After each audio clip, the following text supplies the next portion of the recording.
Pokemon XYZ is regarded as one of the best, if not the best, Pokemon anime of all time. We've known this for a while now, and there are many reasons that contributed to this. The characters, the music, Greninja, and so forth. But the one factor that still stands out even in 2024 is the animation. Whether you like or dislike Pokemon XY, there's one thing Pokemon fans will universally agree upon. That Pokemon XYZ is by far the best animated Pokemon series in history.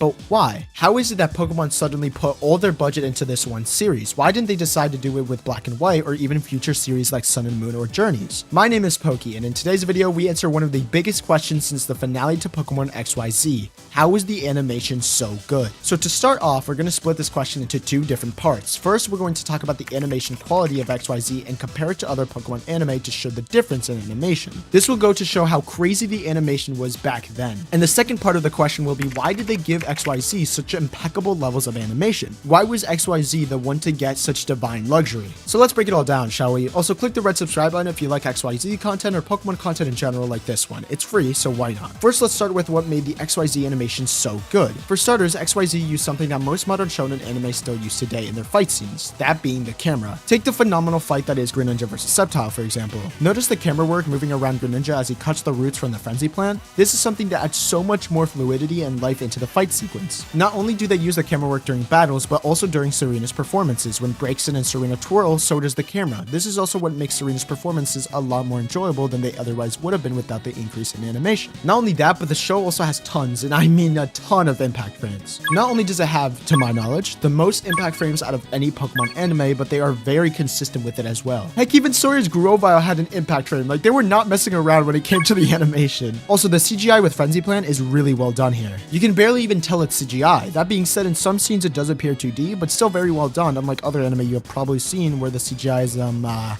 a little questionable to say the least. Another great example of how phenomenal these fight scenes are, they gave the trainers actual heavy expressions with not only Ash, but the rest of the cast in the Pokemon XYZ series. If you compare this to other fights in say Alola, they don't really do many hand or body movements and just shout out their moves, and it doesn't help make the fights more lively, but instead just makes it a lot less intense. Like when Sawyer yelled out Sceptile to use Leaf Storm, it was his only option. You can tell the emotion and the actual expression on his face that he was genuinely stressed. You could just tell how immaculate the intensity of these fight scenes were. This is something I think both Journeys and Sun and Moon struggled a lot with. Not many expressions and replaced with just shouting and more slideshow. And lastly, the animation isn't just really well done with the camera work and the overall framework, but also with just how fluid it was. The fluidity and speed of Greninja chopping up the vines, or when Talonflame was speeding up to Moltres, like it all feels so fast and fluid that it genuinely feels like you're captured in the moment, which is part of the magic of animation. The ability to make scenes appear more fluid and fast-paced made all the moments in XY and XYZ just that much more fun to watch. The fluidity of the fights was something very rare to see in any kind of Pokemon anime for that matter. It seemed only something you would see in the Generations episodes, you know what I mean? Now that we explained how well done the animation was in Pokemon XYZ, we can now talk about the second part of our two-part question. Now that we answered the how, we need to answer the why. Why was it that Pokemon XYZ had the luxury to have such amazing levels of animation that normally you would only see in Pokemon movies or YouTube specials? Why did Pokemon XY get such special treatment? Was it because they had an excess budget from butchering all of Black and White's story? Or was it because they had some crazy amount of money they could finally put into the anime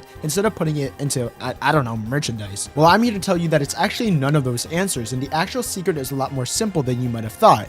And the answer is none other than time. That and of course really passionate directors. Now that may sound a little weird, so let me explain. So as we all know, the anime is based off the games, and the anime also needs to adapt the story from the actual Pokemon games to then create their own original story within the anime itself, but still keeping most of the source material intact. And not only that, but Pokemon follows a very strict schedule. You see the Pokemon anime, manga, and even the trading card game all fall in line with the games. Meaning when a new generation of Pokemon comes out, they all need to get up on that ASAP. But what happens when a remake of a past generation comes out? Well, as you may know, when a remake of a past generation, like let's say Heart Gold and Soul Silver come out, the anime doesn't just go, hey, let's quickly make the game go to Johto and have Johto Journeys 2.0. Like, no, that's not how it works. Instead, how the anime does it is that they keep the gang in the new region that came out previously and make a second part of that series. They did this with Master Quest when a remake of Fire Red came out. They also did the same thing with Diamond and Pearl Galactic Battles when Platinum came out. And of course, Sun and Moon and Ultra Adventures when Ultra Sun and Ultra Moon came out, etc, you get the point. So essentially, all of the Pokemon media had to follow a tight schedule for media's sake. And this formula is one the anime has followed since the beginning. But as you know, the Pokemon XY games came to an unfortunate fate. Not only did the games not have much story and lore to go by due to the rush state it was in, but once Auras released, Pokemon decided to take 2 years to fully release Pokemon Sun and Moon to the public. With this change in schedule of not releasing a Pokemon game every year and the rush story from X and Y itself, it's safe to say the anime was in huge trouble.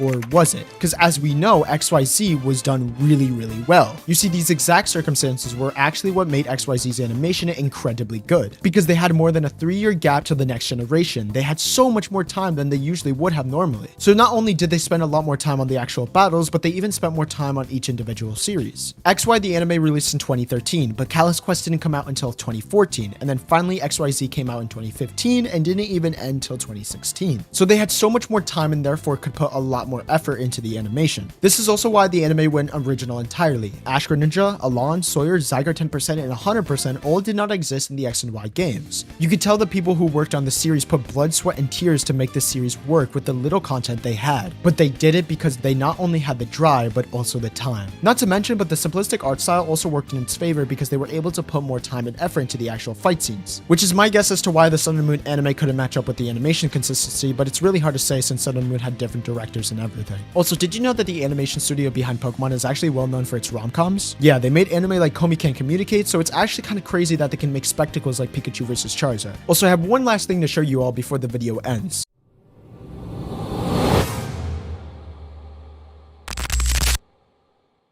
That's right, we only have 2 more videos remaining till the Tale of Zygarde is released on YouTube. For those who are new to my channel, I upload a cinematic series based off of the past experiences of characters or regions in Pokemon. And they're basically like a cool anime edit mixed in with an actual movie like editing gourmet. And this Zygarde video is going to be my best one yet, so subscribe if you don't want to miss it. But overall, why do you guys think the animation quality dropped after XYZ? Let me know in the comments below. That's all Yuki wrote, and friends, I'll see you next time. Peace.